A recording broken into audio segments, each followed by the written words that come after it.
Kuzampo, you're watching Bhutan This Week. I'm Kinsang Haden. Our top stories this week. His Majesty the King and Her Majesty the Gelson attends the coronation of His Majesty King Charles III and Queen Camilla. National Council elects Chukha MP Sangedoji as its new NC chairperson. And mental health of students studying abroad becoming a concern. His Majesty the King and Her Majesty the Gelson attended the coronation of His Majesty King Charles III and Queen Camilla of the United Kingdom in London on 6th May. King Charles III was crowned King of the United Kingdom and other Commonwealth realms in an ancient ceremony. Queen Consort Camilla was crowned Queen alongside the King. Royals and heads of states from across the world attended the ceremony. A reception was hosted by King Charles at Buckingham Palace on 5th May for foreign royals and dignitaries. King Charles III attended to the British throne on September 8, 2022. As Prince of Wales, King Charles visited Bhutan in 1998.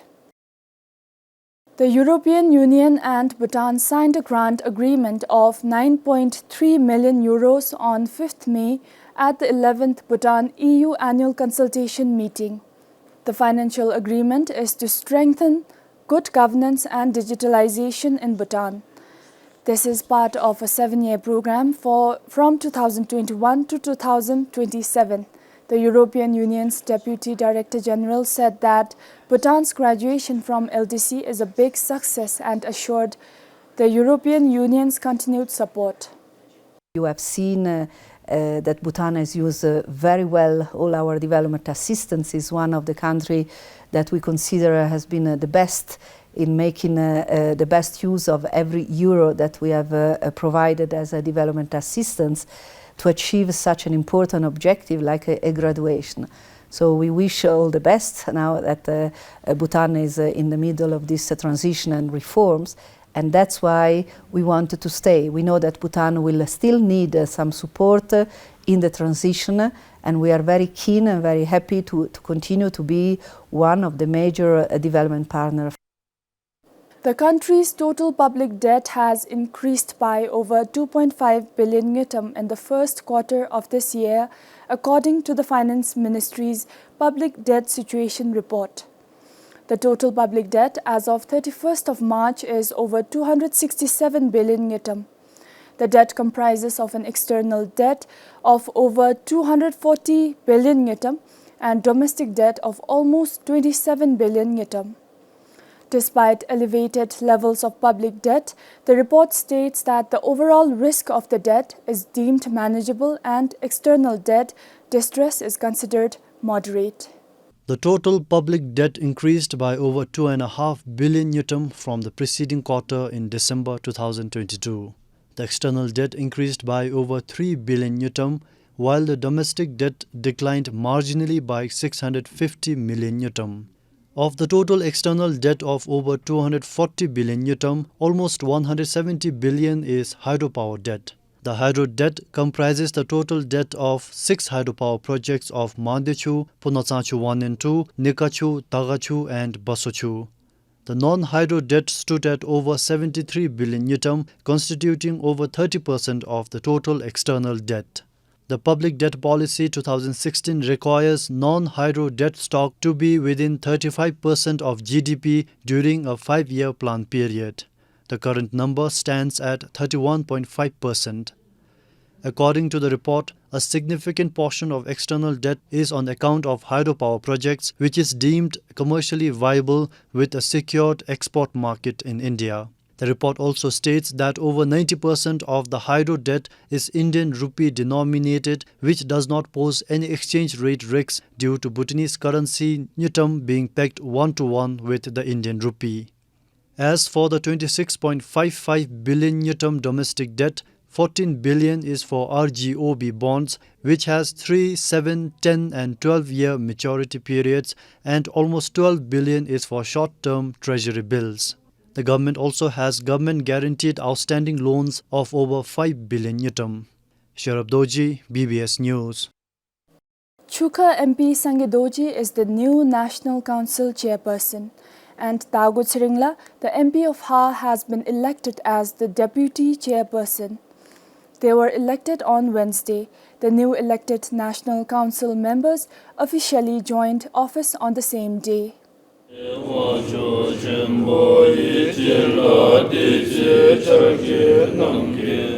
Four National Council members, Sangye Doji from Chukha, Sonam Tupgyal from Tashigang, Tsiring Wanchen from Mongar and Ugen Tsiring from Paro ran for the post of chairperson.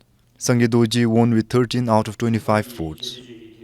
Similarly, the post of deputy chairperson was contested by Dago Tsiringla from Ha, Gyaltsang Lhundup from Hlunchi, Namgye Doji from Punakha, and Sonam Tenzin from Tashiantsi. Dago Tsiringla from Ha won with 9 votes. Earlier this morning, the newly elected National Council members took the oath or affirmation of office in accordance with the Constitution of Bhutan. Chief Justice of Bhutan, Chogyal Dago Ritsen, administered the ceremony. They also signed the pledge of non-affiliation to political parties, as per the rules of procedure of the National Council of Bhutan. Karmasumtan Wongda for PBS News.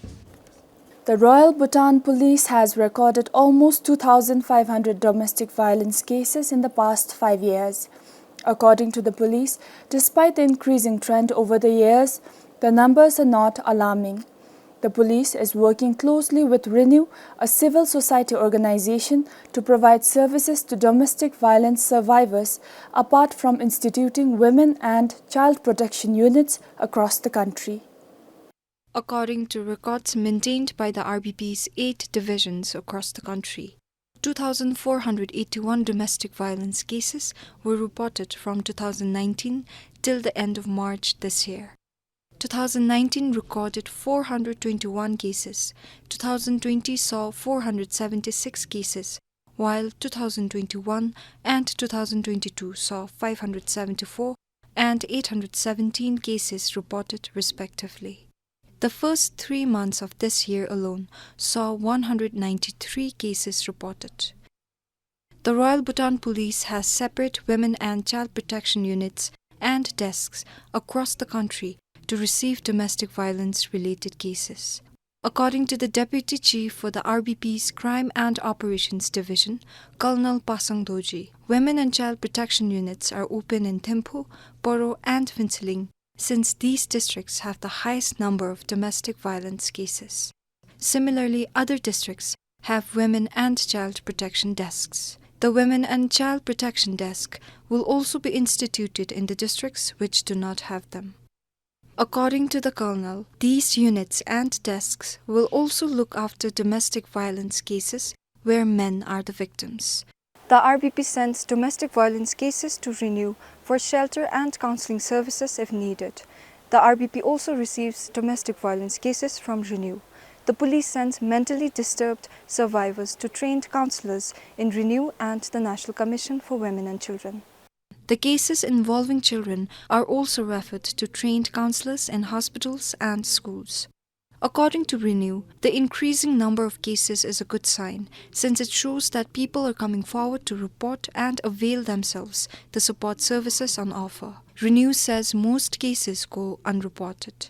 According to Renew, they first see if the case is of criminal nature, which is forwarded to the police. If the case is not of criminal nature, Renew starts mediation and intervention, which includes counseling and support services. Renew has community service centers in Phintsiling, Tsirang, Poro, Punakha and Bumthang. Other districts have trained counselors who can give the support services. With camera person Tilinovo, Tashiangdan, PBS News. With the border gates now open, drug trafficking cases are on the rise in Phintsiling. According to records with the police, Phintsiling recorded more than 200 drug cases since the border opening in September last year. This is double the cases recorded before the borders reopened. According to the police, nearly 18 of those involved in drug cases are students. Last year, prior to the border opening, only 2 students were involved in drug-related cases. Spasmoproxivon Plus, also known as SP Plus, is still the most abused pharmaceutical drug. Records with the Phintsiling police show that nearly 20,000 capsules were seized between September last year and April this year. According to the police, People are taking advantage of the rules and regulations that allow a certain quantity of narcotic and psychotropic substances with medicinal value. The police added that people trafficking drugs are mainly caught at the checkpost during random and sudden frisking and tip-offs. Meanwhile, Phinseling police recorded more than 330 cases including battery, substance abuse and illicit trafficking among others between January and April this year. Substance abuse is the leading criminal offense, followed by illicit trafficking of narcotic drugs and psychotropic substances. According to the police, they are intensifying patrolling to reduce such cases in the country. For Kile Damon Phinseling, Karmasamtanwangda, PBS News. With the Ministry of Education and Skills Development reinstating board examinations for classes 6 and 8, parents of students with special needs are worried the decision has put undue pressure on their children. But the ministry says special arrangements have been made to accommodate sent students to sit for board exams. Is blue. Yes, good job. Although help is provided by the Education and Skills Development Ministry to ensure students with special needs appear for the board examination to get certificates, parents are doubtful the move will be of any benefit. We as parents feel that our children need not necessarily sit for board exams as they cannot compete with general students. Because of board exams, my child has started getting tensed. Instead of board exams, if they could be assessed based on their class performances. Meanwhile, the ministry has already developed a modified curriculum and marking scheme for the students with special needs. Students falling under the severe and moderate category will not have to write board examinations. Only students in mild category will have to sit the board examinations.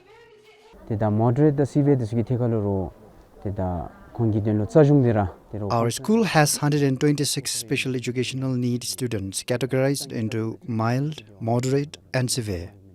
Functional curriculum is implemented to students in moderate and severe category, whereas mild category students follow the normal curriculum and have to attend the normal examination.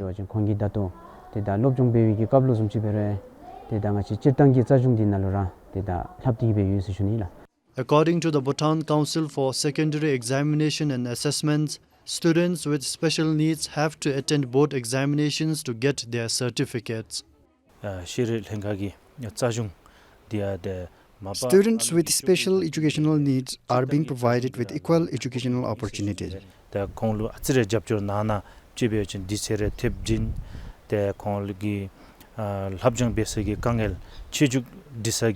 Students with special need attending board examinations are provided with facilities and accommodation accordingly. Same word you have to find here in the worksheet. Today, there are 39 inclusive schools in the country catering to special educational needs students, including 2 institutes with over 1,000 students. For Ugindoji, this is Sherab Doji, BBS News. Livestock plays an essential part in the lives of farmers in Bhutan and the South Asia region. Outbreaks of transboundary animal diseases such as African swine fever, foot and mouth disease, Pestidus petex ruminans and lumpy skin disease impact the livelihoods of farmers in the region. To support and strengthen disease control and eradication strategies through experience and information sharing, veterinary officials from South Asian countries, stakeholders, and experts from around the globe are attending the first South Asia Transboundary Animal Diseases Coordination Meeting in Paro. The 5-day meeting began on 9th May. Transboundary animal diseases can rapidly spread to new areas and regions, regardless of national borders. According to experts, with globalization, the associated risk of transboundary animal diseases are increasing at an unprecedented rate, causing significant socio-economic and public health consequences. The coordination meeting in Poro discussed how the transboundary animal diseases in the region can be effectively controlled. those diseases cross national border very easily. So collaboration among member countries is most important. International organizations like FAO and WOA jointly are working to support our member countries. Bhutan recorded 10 outbreaks of Pest des Petits Ruminants, a disease which affects goats and sheep between 2010 and 2020. While in 2021, there were 27 outbreaks of foot and mouth disease. Similarly, 428 cases of lumpy skin disease was detected. Most of these cases were reported in the southern districts. Officials from the Department of Livestock say that in Bhutan, it is small-scale farmers that raise livestock, and for them the socio-economic impact of such outbreaks is huge. We have target on PPR, small ruminant pest. We global target is to eliminate PPR from the globe by 2030. Yes. That is our global target. Okay. But FMD is more difficult to eradicate. It could take longer. The ongoing meeting will study a way forward to control and eradicate 3 transboundary diseases, which are foot and mouth disease, Pest des Petits Ruminants, and lumpy skin disease. A similar meeting will be organized to combat African swine fever. For Namgyewanshu in Poro, Tashyangden, BBS News. It's normal to feel a little stressed or homesick once in a while when studying overseas. However, for MBBS students studying abroad, it has been difficult. According to the Ministry of Education and Skills Development, a few of them have been suffering from mental health issues, while one of them even withdrew from the course. To address this, the ministry conducted a 2-day orientation program recently for about 70 students selected for this year's overseas scholarship program, focusing on mental health. The orientation program focused more on self-care, coping with stress, and instilling Bhutanese values. According to the Ministry of Education and Skills Development, the pandemic aggravated mental health issues in students studying overseas. Because of the pandemic, the university abroad closed, and then our students, they had to actually go online, and then they couldn't actually adapt to the online mode of studies, and then some of them, they actually went into depressions. During the program, doctors and counselors shared their experiences and advised them on mental health. So some of the advices that I received would be practicing mindfulness, and some of my own ways, like that they recommended that you can try your own ways, like some relieve stress through playing basketball and some relieve it through reading, and reading has always been the #1 option for me. Not only that, they have also focused more on maintaining a healthy diet. Not only that, but talking out with people. There are ambassadors everywhere, so we can talk with the Bhutanese delegates there. We are oriented about the change in environment and the social and culture that we must face when we are studying in certain universities abroad. We were oriented on the change that we must face, and also the responsibility and the roles that we must shoulder as a Bhutanese citizen and also as a goodwill ambassador of Bhutan. The students were advised to sleep on time, maintain healthy diet, and perform regular exercises to prepare them for any mental stress due to culture shock and workload. For Singidama, Sringdiki for BBS News. With the summer just around the corner, most classrooms in schools across the southern foothills of the country have started to become uncomfortably warm. In such a situation, learning becomes challenging for both teachers and students. However, the students of Tashicheling Primary School in Samtse district are in for a treat. With the help of the Tashicheling Geog administration, the school recently installed 15 air conditioners or ACs in each classroom to cope with the summer heat. Like many other schools in southern districts, Tashicheling Primary School is prone to the summer heat. Temperature can soar up to 35 degrees Celsius or even more during the peak summer months.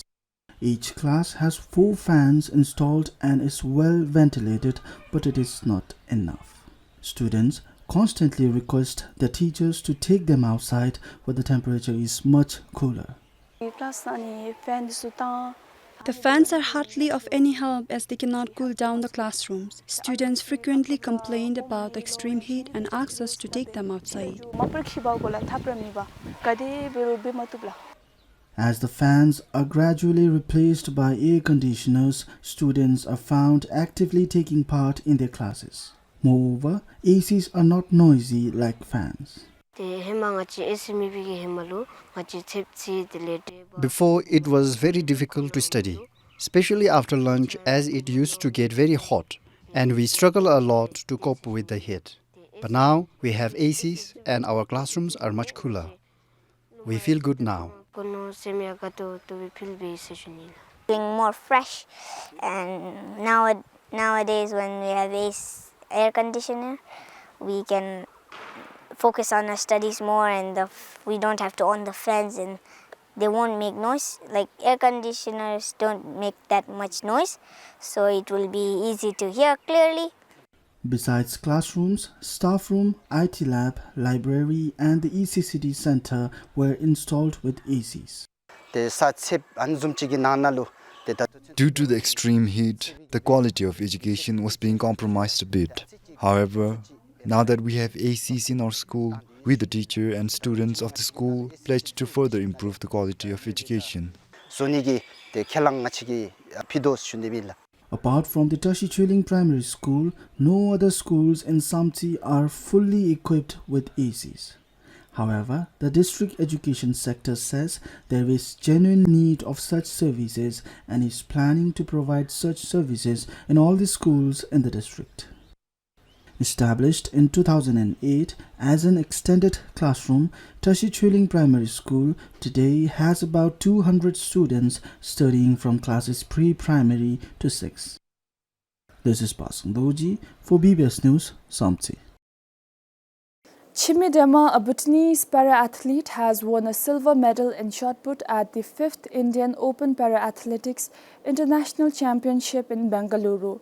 Chimi's medal-winning throw on 8th May was a new personal best of 5.71 meters in the women's shot put F40 category. Chimi's throw was just 17 centimeters short of the gold medal position. This is the 4th time Chimi has participated in an international competition. The 30-year-old made her international debut in 2019 at the Beijing Grand Prix and participated in the Dubai World Para-Athletics Championship in the same year. She also competed in the 2020 Tokyo Paralympic Games. Chimidema is currently a first-year student at the Royal Thimphu College studying sports and health sciences. I